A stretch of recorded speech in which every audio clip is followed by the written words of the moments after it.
This video is brought to you by NVIDIA AI. In 2020, the US Department of Justice filed a lawsuit against Google, accusing them of operating an illegal monopoly in the US search engine market. Almost 4 years later, in August of 2024, a federal judge ruled that Google is indeed an illegal monopoly.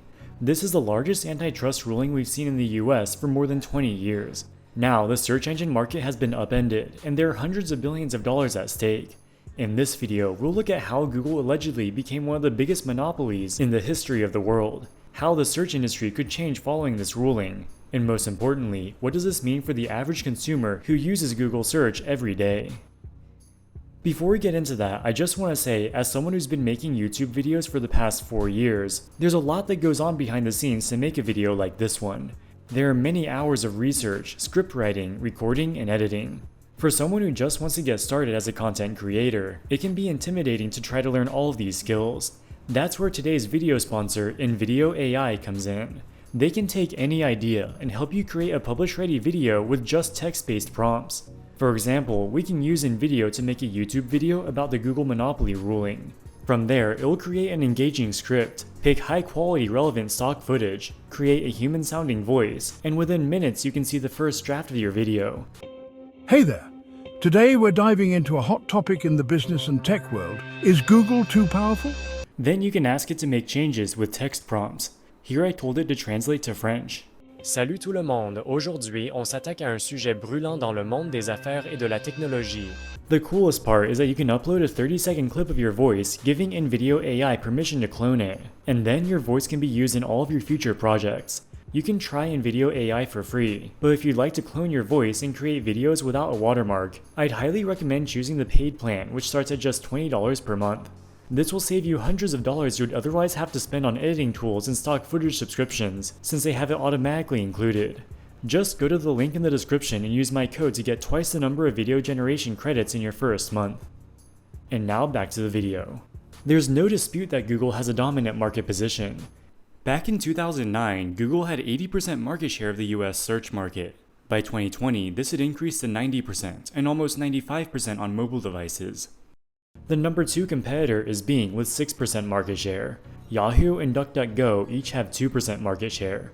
Yahoo and DuckDuckGo are both powered by Bing on the back end. They're basically white label versions of Bing. So there are really only 2 real search engines in the US, Google and Bing. Modern search engines are extremely complicated and technologically sophisticated tools. They must visit, parse, and index billions of pages of internet content, and organize it in a way that is easily retrievable. They employ algorithms to give users the most relevant results for whatever they search. These algorithms are very difficult to build and maintain. If you wanted to start your own search engine that would perform on par with Google or Bing, you would need to hire thousands of experienced engineers and build massive data centers. This would cost multiple billions of dollars. Having dominant market share is not illegal in and of itself. Google argues that its dominance is purely the result of superior product quality. If people want to use Bing or Yahoo or DuckDuckGo, nothing is stopping them. The government takes a different view. They argue that Google abuses its monopoly position and engages in exclusionary conduct to shield itself from meaningful competition. The government's main argument revolves around default distribution agreements that Google has with a number of distribution partners. Every year, Google pays tens of billions of dollars to various device manufacturers for them to set Google as their default search engine. Most notable is their deal with Apple. Google pays Apple roughly $20 billion per year to make Google the default search engine on the Safari web browser. Safari is pre-installed on all Apple devices. While it is possible to change the search engine on Safari, very few people bother to do this. The vast majority of iPhone and Mac users thus use Google as their search engine. To understand the significance of default distribution deals, we first need to understand the sources of traffic for both Google and Bing. Google has roughly 90% share in the US.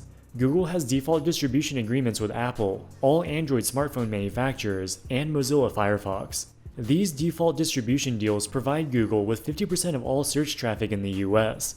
Another 20% comes from Google Chrome. Google is the default search engine on Chrome. Chrome is not pre-installed on either Windows or Apple computers. The vast majority of Chrome users proactively decide to install Chrome on their computers. Another 20% of traffic comes from users who go to google.com or proactively decide to install a Google search app on their phone. These users would use Google regardless of whether or not it is the default search engine on their device. Now let's look at Bing, which has 10% US market share. Unlike Google, Bing does not have default distribution agreements with any third parties, but they do have the advantage of being owned by Microsoft. Microsoft preloads all Windows computers with their own browser, Microsoft Edge. Bing is a default browser on Microsoft Edge. Despite Edge being pre-installed on all Windows PCs, very few people use it. The vast majority of PC users proactively install Google Chrome. Bing only gets about 6% of US search traffic through Microsoft Edge. DuckDuckGo and Yahoo each have 2% market share. These two search engines do not have default status on any device or web browser. Their lack of default status has condemned them to minuscule market share. Remember that DuckDuckGo and Yahoo are powered by Bing on the back end. That's why we consider them to be part of Bing's market share. Most consumers don't put too much thought into what search engine they're using. Half of US iPhone users don't even know what search engine powers Safari. In 2015, Google did an experiment where they surreptitiously replaced the default search engine on Safari from Google to Bing for a handful of iPhone users. Half of them didn't even notice the change. Microsoft has long understood the value of the default distribution agreements. So long as Google is the default search engine on substantially all smartphones in the US, it is almost impossible for Bing to significantly increase its market share. In 2015, Google's distribution deal with Apple was coming up for renewal. Microsoft saw this as an opportunity. They contacted Apple with a proposal. At the time, Google was paying Apple based on a revenue share model. Google keeps track of all the revenue it generates from searches originating from Safari. As of 2015, it paid Apple roughly 33% of this revenue. Bing offered that if they could become the default search engine on Safari, they'd be willing to pay Apple 100% of the associated revenue.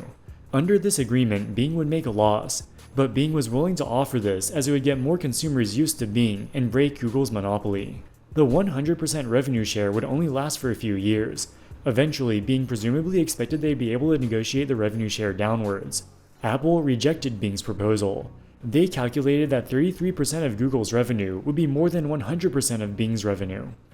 Even if Bing is a default browser on Safari, some iPhone users will continue to use Google.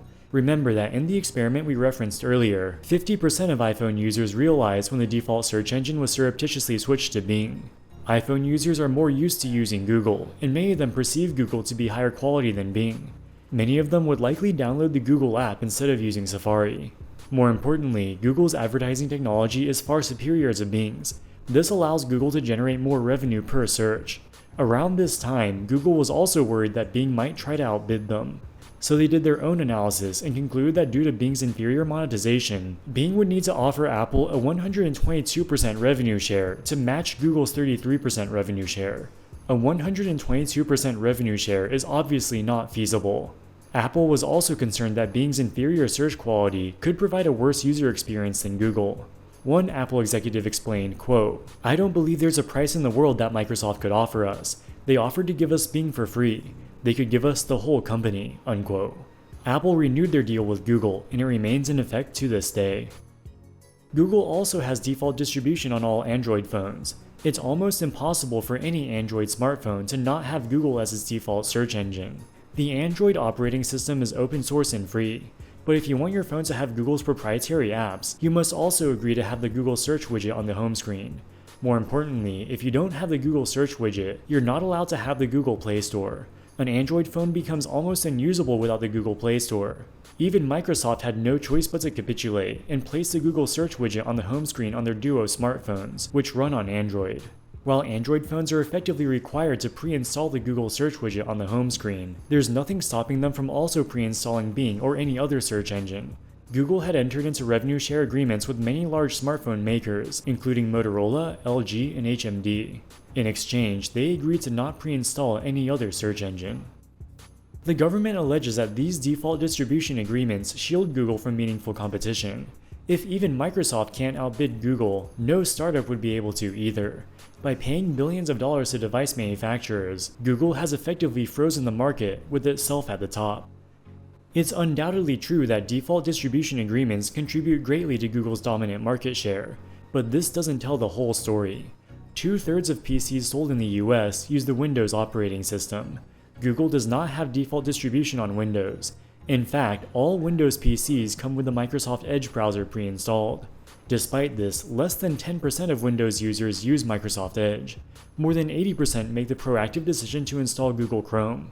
However, Google's dominance cannot be attributed to Chrome. Over the past decade, Google has maintained roughly 80% market share on Windows PCs. Back in 2009, 70% of Windows users used Internet Explorer, the predecessor to Microsoft Edge. Bing was also the default search engine on Internet Explorer.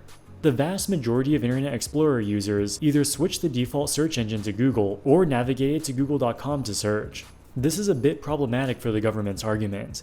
The entire argument revolves around the default distribution agreements, but based on the Windows data, it appears that Google would probably have dominant market share anyway. Google Search delivers superior quality than Bing. Search engines become smarter the more people use them. Because Google has more users, they have more data to optimize their search algorithms. If you search for something obscure, there's a much better chance that Google has seen that same search before. In 2021, Apple conducted a study comparing the quality of search results between Google and Bing. They made various searches and judged how relevant the results were. Google's results were significantly more relevant when searching on an iPhone. The difference was especially apparent for obscure searches. Google is superior to Bing not only for the user experience but also for advertisers. Both Google and Bing build profiles of their users in an attempt to target them with the most relevant ads as possible. Google has far more data to train its ad-serving algorithms on. Because they generate so much more revenue than Bing, they can afford to hire far more engineers to fine-tune these algorithms as well. Finally, it's important to remember that Google owns YouTube. Your YouTube account is tied to your Google account. Google can look at your YouTube watch history to better target ads to you on Google. Microsoft has nothing analogous.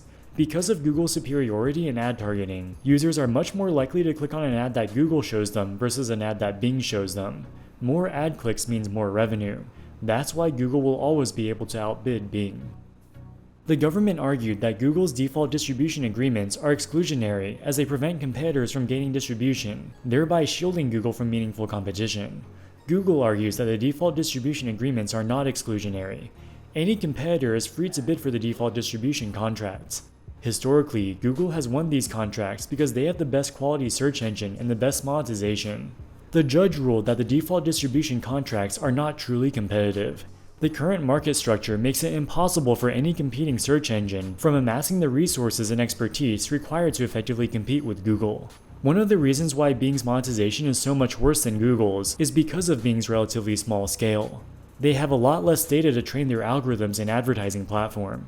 It's kind of a chicken and egg problem. Let's say hypothetically that Bing became the default search engine for Apple. This would give them the scale to improve their search quality. After a few years, it's conceivable that they could eventually catch up to Google in terms of quality.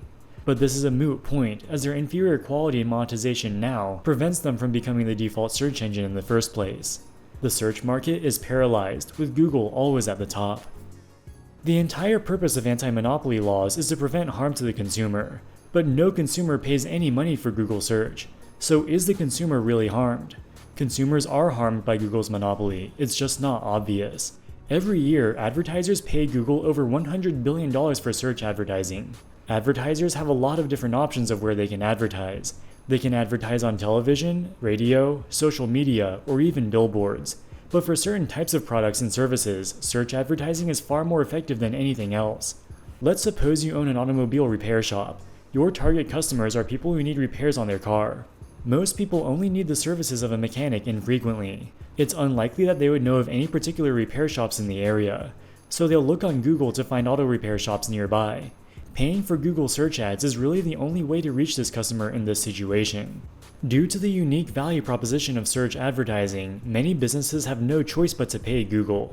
This puts Google in a position to charge extraordinary prices. When advertisers advertise on Google, they set which keywords they want to target, the maximum price they're willing to pay per click, and the total budget of the ad campaign. Advertisers are only charged when their ad is clicked. If you scroll past a Google ad without clicking, the advertiser is not charged. Let's say you go on Google and search for new shoes. It is likely the case that there are multiple shoe brands running Google ad campaigns at the same time. Google runs an automated auction to determine which ad you see. The highest bid does not necessarily win the auction. The bid is just one of multiple variables that Google considers when determining who gets the ad slot. They calculate the long-term value of the ad as the bid multiplied by the expected click-through rate, minus a blindness score, which tries to approximate future engagement with the ads. The bid multiplied by the click-through rate is the expected value of the ad. Let's say hypothetically a customer searches for what new car to buy. Both Ford and Mercedes are bidding for the ad slot. Mercedes makes a much higher profit per car, so they're willing to pay $100 per click. Ford is only willing to pay $10. Most people know that Mercedes is out of their price range, so won't click the ad. A much larger number of people would be interested in a Ford. So while Mercedes is offering a higher price per click, Google may make more revenue from Ford because they'll get more clicks. Google's ad auctions are structured as Vickrey auctions, also known as sealed bid second price auctions. The bidder with the highest estimated long-term value wins the ad slot, but they don't pay their own bid. They instead pay the second highest bid. So why do a second price auction? Wouldn't Google make more revenue with a conventional first price auction? The problem with first price auctions is that bidders will often set bids below their willingness to pay, in hopes of getting lucky and winning at a low price. Advertisers would constantly be trying to move their bids up and down to see if they can win for less money. With a second price auction, advertisers are always incentivized to bid exactly their willingness to pay. There's no advantage to putting in a lowball bid, because if you win, you'll end up paying a lower price anyway. There's nothing wrong with running auctions. Indeed, almost all digital advertising platforms use auctions to sell their ad inventory. The problem with Google is that they rig the auctions. According to the ruling, Google routinely manipulates its auction process by artificially inflating the predicted click-through rate of the second highest bidder. This increases the chances that the runner-up wins the auction, even when their bid isn't the highest. Additionally, Google is known to introduce a degree of randomness in determining the winner. If the bids from the top two contenders are close, the runner-up may randomly be awarded the win. So why would Google ever do this? By making the outcome less predictable, Google motivates both the highest bidder and the runner-up to raise their bids in future auctions, hoping to secure a win. As a result, both parties end up bidding more than they otherwise would. This tactic ultimately increases the total revenue that Google collects, regardless of which advertiser wins. Obviously, these manipulations are not good for the advertisers. The only reason Google can get away with this is because advertisers have no choice but to use them. This is an abuse of their monopoly position. Advertising costs are ultimately passed on to the consumer as companies need to make profits. While consumers don't pay for Google's monopoly profits directly, they do pay inflated prices for products they buy. Google has vowed to appeal the decision. It's likely that any enforcement action will be paused until the appeal is complete, which could take months or even years. But for the sake of argument, let's assume that the recent ruling against Google is upheld. What would be the likely remedies? The main impact will likely be that Google is no longer allowed to pay for default distribution deals. Presumably, Bing would not be allowed to engage in such deals either. Thus, smartphone manufacturers and browsers will no longer be able to receive payment from any search engine. In the short term, this isn't going to make a huge amount of difference. Apple will likely continue to use Google as its default search engine. Consumers are used to using Google, and by their own analysis, Google provides better quality search results. Assuming that Bing won't be allowed to pay them either, there's really no upside to switching. One of the long-term impacts is that Apple could decide to make its own search engine. Apple is one of the few companies in the world with the financial and technical capabilities to create a search engine. In the past, Apple has had internal discussions about whether or not they should do this. They concluded that they could build a competent search engine if they really wanted to. But this would cost many billions of dollars and represent a significant distraction from their other goals. They would be much better off just continuing to accept $20 billion a year from Google at a near 100% profit margin. If they can no longer receive payments from Google, they'll no longer have anything to lose. So if they think they can make any profits at all, they might as well make a search engine. In my opinion, it's more likely than not that Apple will start building its own search engine within the next few years. So what does this mean for Google? Counterintuitively, they may actually benefit in the short term. Every year, Google pays about $26 billion for default distribution agreements. As we explained earlier, most device makers will likely continue to use Google as a default in the short term. With revenue unaffected, their profits could rise by $26 billion. The real question is how much market share the expected Apple search engine will eventually take from them.